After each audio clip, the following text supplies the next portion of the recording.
Hi Reddit, something's to note before I, 29-year-old female, get into the story. You can skip if you want, I don't care. I just think the background may provide insights into the situation.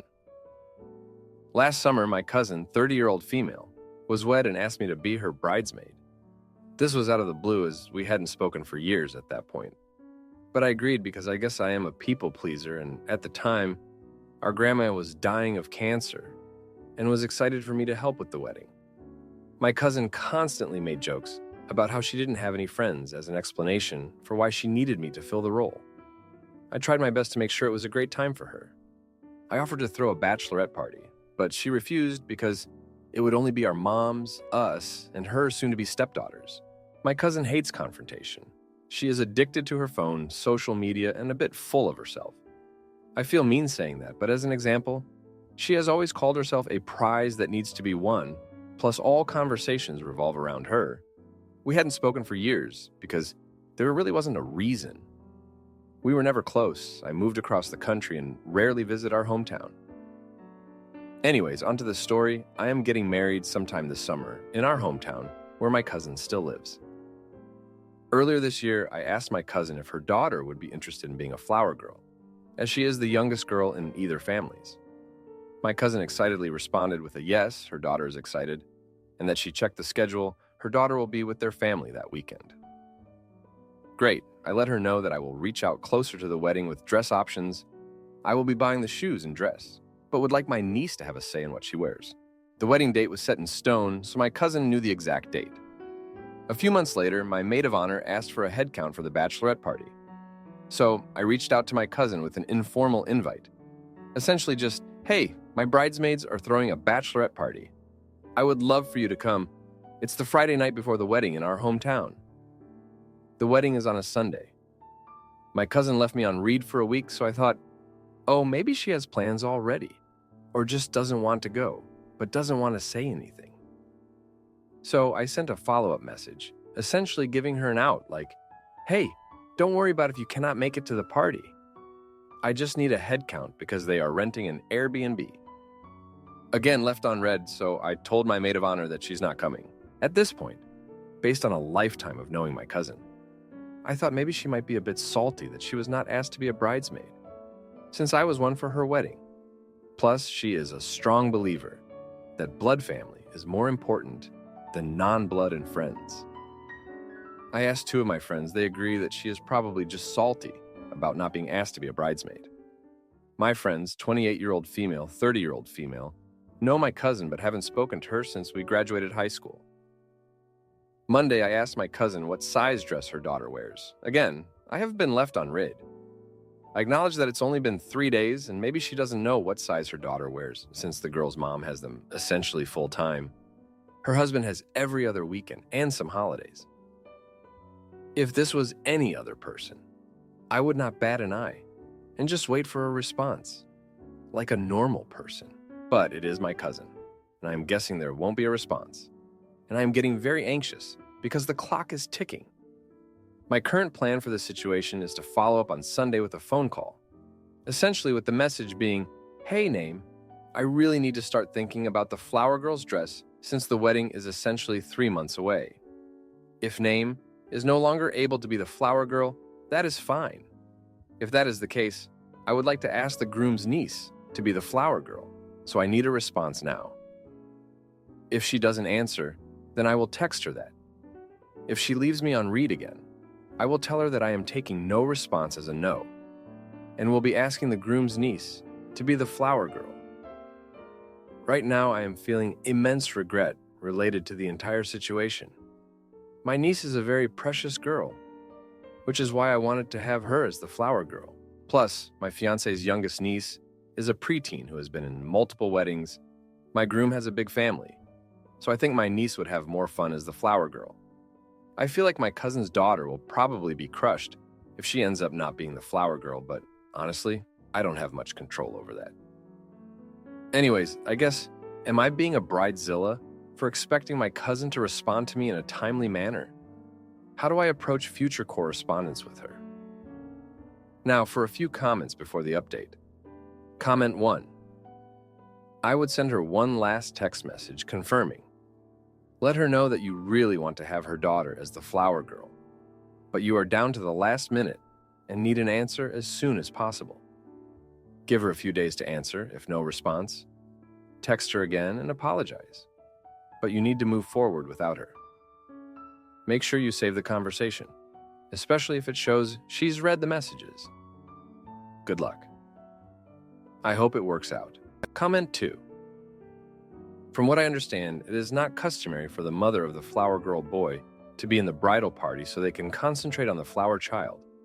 I would definitely send her a, "Hey, we really need to order the flower girl's dress soonest. If I don't hear back from you in 48 hours, I completely understand that you're too busy and move on to our second choice. Take care." Now, for the update. Thanks for sticking around for this update. So, I called my cousin on Sunday, like I said I would. No answer, of course. I left a voicemail, trying to keep my cool, but I could hear the frustration in my voice. I sent the text too, laying it all out there. I waited, staring at my phone like it was a ticking bomb. Nothing. I went ahead and asked the groom's niece to be the flower girl. She was over the moon, and her mom sent me her dress size within an hour. Efficient, right? The next day, my cousin finally texted back. She was fuming, saying I had no right to replace her daughter so quickly. She claimed she had been dealing with a family emergency, and that I was being insensitive. I felt a twinge of guilt, but then I remembered all the times she'd left me hanging before. I apologized for any misunderstanding, but explained that I needed to make arrangements. She didn't reply. 2 days later, my phone blew up with notifications. My cousin had taken to social media, posting about how family should always come first and how I had betrayed her. She didn't name me directly, but it was obvious who she was talking about. Our family started taking sides, and I was suddenly the villain in a drama I didn't want to be part of. I was ready to let it all slide off my back when my aunt called me, my cousin's mom. She was in tears, saying that my cousin had exaggerated the situation and that there was no family emergency. She confessed that my cousin had been jealous ever since I announced my wedding because she felt overshadowed. My aunt apologized on her behalf and asked if there was any way to mend things. I agreed to meet my cousin for coffee the next day. It was tense. She admitted she had been avoiding me because she was embarrassed that she couldn't afford a bachelorette party for me like I had offered for her. She felt inadequate and lashed out. I was taken aback by her honesty. We talked it out, and I reassured her that none of that mattered to me. We hugged it out, but the air was still thick with unsaid words. I thought that was the end of it, but on my way home, I got a call from my maid of honor. She had heard from one of the bridesmaids that my cousin was still bad-mouthing me to anyone who would listen. I was livid. I had tried to be understanding, but this was too much. I decided to confront her one last time. I told her that I knew what she was doing and that it needed to stop. If she couldn't be happy for me, then she didn't need to be part of my wedding at all. It was harsh, but I was done playing games. She was silent for a long time before she finally agreed to stop. I didn't know if I could trust her, but I had to move on. The wedding is still on track, and the drama has died down for now. I've learned that sometimes you have to stand up for yourself, even if it means upsetting family. I'm just hoping for a peaceful wedding day. But with my family, who knows what'll happen next? Thanks for reading. Am I the idiot for considering taking back my ex? After he cheated during my pregnancy and is now with his other baby mama. So I, 23-year-old female, and my ex, who is 25 years old, ended up splitting up over a text message 3 months after giving birth. He did this while I was at work, and on the same day, I packed up all of mine and my son's belongings and went back to my parents' house until I can get back on my feet again. His reasoning was that we are both damaged, and he doesn't see us getting any better or repairing things anytime soon. He says he just doesn't have the energy to keep trying, and even though he's not happy, he still loves me. The backstory on this is that he has cheated on me for a long time. He said he was always scared to fully commit and love wholeheartedly, which seems like he's projecting his actions onto me. We still talk as if we are friends, and we've had intimacy a few times but stopped because my feelings get in the way. I'm at a loss as to whether he will ever come back. I know I shouldn't want him to, but we do have a child together, and having our family come together and be healthy and happy is all I have ever wanted. Just to clarify, this is my first serious relationship. I don't want us to come together just because of our child, but because I do love him. It's almost sickening and sad how much I love him. I'm at a loss as to where he is mentally, and I would love advice on what the hell is going on. He always tells me if we come back together in the future, and I don't know what the future holds, but that genuinely gives no answers. The day I left, he was already on dating apps and sites, talking to the women he has cheated on me with, and I'm just so hurt about all this. So should I count on him never coming back? How can I regain my sense of self-worth when I have my child with me, and I'm dealing with their medical issues all alone? Will the weakness I feel ever go away? I always put on a strong face and act okay, but I'm on autopilot and worn thin. I just don't know what my life has become. For extra context, our child was not accidental. It was his idea to begin trying, and we tried for over a year. He was very excited and happy to find out we were expecting, so this is all very strange. Edit. To clarify, since I am being criticized in some comments, I did not find out about the cheating until I was 8 months into my pregnancy. When I said he cheated for a long time, I meant he was unfaithful throughout the entire pregnancy, which in my opinion is a long time.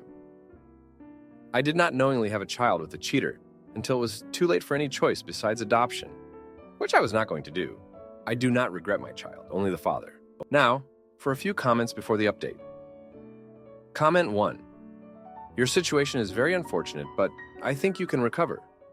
First, you need to respect yourself and demand that your baby daddy respects you. Do not sleep with him or anybody else without a commitment to you and your child. If you give it away without demanding the commitment, they will take it without giving you the support you want and need. That said, you also need to go to court and get a custody arrangement and child support order. Regarding dating other men, once you are over your baby daddy, it would be nice if he would marry you, but it sure doesn't seem like he's interested. You should try dating single dads. I am a father, and if something happened to my wife, I would be looking for a single mother. Other people who are also single parents will understand your situation so much better. Comment 2. You need to decide right now that you'll never take him back. He doesn't respect you. He never has. Please don't teach your child that that's okay. Teach your child about self-respect and self-esteem, and the importance of self-worth.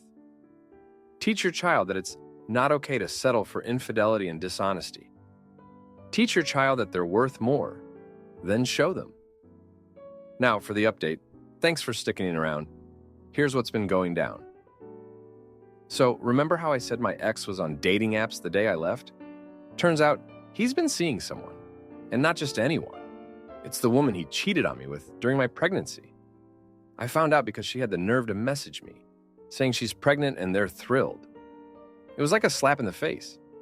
I mean, we just had a baby, and now he's having another one with her?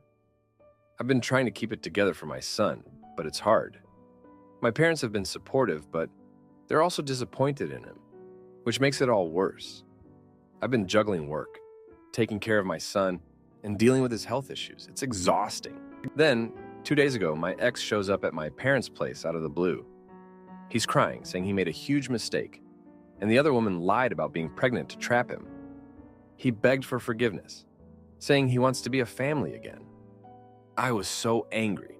I wanted to slam the door in his face, but I didn't. I let him in because, deep down, I still have feelings for him. It's pathetic, I know. We talked for hours. He said he's been miserable without us, and that he's realized he's lost the most important things in his life. He asked if there's any chance we could start over. I told him I don't know if I can trust him again. But then he did something I didn't expect. He offered to go to therapy, to really work on himself and prove he's changed. I'm torn. Part of me wants to believe him, to have that family I've always wanted. But another part of me is screaming that it's a terrible idea. How can I forgive him for all the pain he's caused? How can I trust him not to hurt me again? And then, yesterday, my son had a bad reaction to his medication. It was terrifying. I had to rush him to the hospital, and my ex came with us. He was there the whole time, holding my hand, taking care of our son. It was like a glimpse of the life we could have had. After we got home, my ex stayed the night to help out. It felt so normal, and for a moment, I forgot all the bad stuff. But in the morning, reality hit me again. I'm scared of looking weak and desperate, but I'm also scared of being alone. I've got a lot to think about. I need to figure out what's best for me and my son. But for now, I'm just trying to get through each day. Thanks for listening. Am I the idiot for considering divorce? After discovering my husband's flirty texts and financial betrayals, I feel like I'm at my wit's end in my marriage, and I just don't know what to do anymore. I, 35-year-old female, have been married to my husband, 35-year-old male, for just over 3 years now. We have a 1.5-year-old son, and I'm currently 8 months pregnant with our second. And I just don't foresee our relationship ever improving. We've been to couples counseling many times, and even our counselor is at a loss for my husband's thought processes. My husband and I have been battling issues of intimacy for quite a while. I'd say they started when we started trying to conceive. I'm consistently being told that I'm not showing him love in his love language, which is essentially physical intimacy. Hand-holding and cuddling on the couch isn't enough. He wants to feel lusted after, flirted with, essentially like, I have to have him and are about to totally fair to want this. Like most women I've met, I need an emotional connection prior to being able to give my body. In that way, and I've tried explaining this, but it's like we're both at a standoff. The only tricky bit is that I have a history of intimacy attack, which makes this a bit more convoluted. I've been trying to show my husband that I care about his needs, and I was agreeing to things, even though in my heart and body, I wasn't ready or didn't feel like I wanted to. I know this isn't right, and I believe it has exacerbated the trauma from my intimacy attack I thought I had dealt with. Now I know my husband has never forced me to do anything, but me giving in to his needs. To show him I do care usually ends in me crying and having a negative experience, thus making things even worse for next time. I've tried explaining to my husband what I would need in order to feel ready and open to intimacy in this way. And it's always met with contention. Sentences like, why is it always put back on me? Or why is it my responsibility? Imagine if I told you I needed intimacy in order to want to spend quality time with you. I'm a mom, I'm pregnant with a high-risk pregnancy. I have low iron, getting treated now. I was working full-time as a nurse. I was the default parent. I do 95% of the grocery shopping, etc. Typical woman mental load stuff. And I am tired. I just feel like it's not too much to ask to have a partner recognize this and want to participate in life with me and have empathy for what life is like these days. And lately, I'm just angry because my husband goes to work and comes home and sits on his phone. He barely interacts with our child, and when he does, it's angry, shouting, being annoyed that our toddler is being noisy, telling him to stop crying and other things I don't think are developmentally appropriate for a 1.5-year-old, forgetting appointments, not cooking or meal planning, and of course, no quality time for us. He blames all of this on the fact that he doesn't feel valued because I'm not lusting after him and showing him love in his love language. But how is that even possible for me? How can I lust after someone I feel completely let down by? And trust me, I've told him how I feel about the mental load, parenting, quality time needs many times, yet no behavior change happens.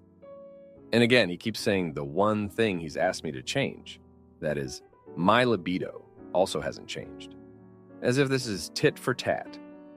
And 2 days ago, he basically gave me an ultimatum, said if our intimacy doesn't change in the next year, he can't continue to be in this relationship anymore because it's turning him into someone he doesn't like. Yet, when asked what his role would be in helping it change, he basically said that he's the one who's been asking me to change. In other words, he doesn't think he's the problem. I just feel like he truly doesn't understand that I can't force myself to lust after someone who I'm disappointed with in regards to his help around the house, parenting, and generally being a good and devoted partner, and he's refusing to look at his own behaviors to be the fix. I feel like I'm beating my head against a wall saying that my libido isn't a problem. It's my lack of emotional connection and happiness in this relationship. Am I wrong in feeling this way? Is it the hormones? When do you know it's time to pull the plug? And how do you know for sure that someone will never change, nor understand? Now, for a few comments before the update. Comment 1. Sorry you're going through all this. As a husband, I would imagine his job to be purely supporting you at this stage of your pregnancy. He sounds a bit unhinged. He doesn't understand or accept the role he's playing in your lack of intimacy. It sounds like you have completely understandable reasons to not want intimacy. Unfortunately, perhaps it is best to end things if you cannot understand how he's affecting you, and view your needs and desires as just as important. Best of luck. Comment 2. You've been pregnant for half of your marriage. You've been postpartum and pregnant again. In 36 months, you've been pregnant for 17 of them. This man is worried about more intimacy, not the fact that you're making his children, not the cooking, cleaning, home care, child care. Honey, you're already doing it on your own. It would probably be a lot easier to manage it all without him, because it's one less thing you need to worry about. Now for the update. Thanks for sticking around to hear more of my ongoing saga. So, the other day, I caught him texting someone late at night. He was acting all secretive, and when I asked who it was, he just brushed me off, saying it was a work thing. But I knew better. I couldn't shake the feeling, so I did something I'm not proud of. I snooped on his phone while he was in the shower, and there it was, a string of texts with his ex, full of the kind of flirting he says he's been missing from me. I felt sick to my stomach. I confronted him, and he had the nerve to turn it around on me, saying he was driven to it because I wasn't meeting his needs. He said it was just harmless fun. But how can I trust him now? It's like he's living a double life, and I'm just the inconvenient wife with a baby on the way. But that's not even the worst part. Yesterday, I got a call from the bank about some unusual activity on our joint account. Turns out, he's been draining our savings for months, funneling money to this so-called investment opportunity his buddy told him about. We're talking thousands of dollars, money that was supposed to be for our kids' future. When I asked him about it, he just shrugged and said it was going to pay off big time, that I should trust him. How can I trust a man who lies and sneaks around? And today, just when I thought things couldn't get any more complicated, his mother showed up at our door, crying, saying she's been diagnosed with a serious illness and needs our help. She's always been cold to me, but seeing her like this, vulnerable, I couldn't help but feel for her. My husband, on the other hand, seemed more annoyed than concerned. He said we have enough problems and can't afford to take care of her too. I was shocked. How could he be so heartless to his own mother? I'm at a loss here. I've got a toddler, a baby on the way, a husband who's betraying me left and right, and now a sick mother-in-law who might need us. I keep hoping he'll wake up and realize what he's risking, but he's just burying his head in the sand. I'm trying to hold it all together, but I'm not sure how much more I can take. Thanks for reading. If you like this video, you'll probably like these too. Also, while you're here, please consider subscribing. It's your support that keeps this channel alive and allows me to make better and longer videos. Have a great day,